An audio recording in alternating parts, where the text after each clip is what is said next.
Joseph was sold as a slave in Egypt, but God was with him, even in a strange land.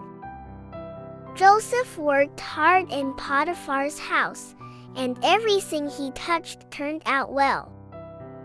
But one day, Potiphar's wife tried to trick Joseph into doing something wrong.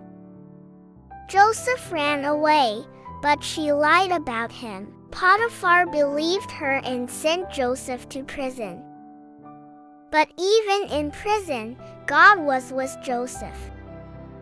The prison warden saw that Joseph was trustworthy and made him a helper. One day, Pharaoh's cupbearer and baker had strange dreams. Joseph told them, "God can explain dreams. Tell me what you saw." Joseph explained the meanings, and the dreams came true. But the cupbearer forgot Joseph. 2 years later, Pharaoh had troubling dreams that no one could explain. The cupbearer finally remembered Joseph.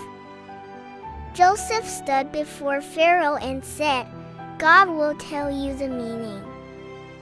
Joseph said the dreams meant 7 years of plenty, then 7 years of famine. Joseph gave Pharaoh a wise plan to save the people. And Pharaoh made Joseph governor over all of Egypt. Joseph traveled everywhere, storing food during the good years. Then came the famine, just like God showed in the dreams. Thanks to God and Joseph's face, Egypt was ready.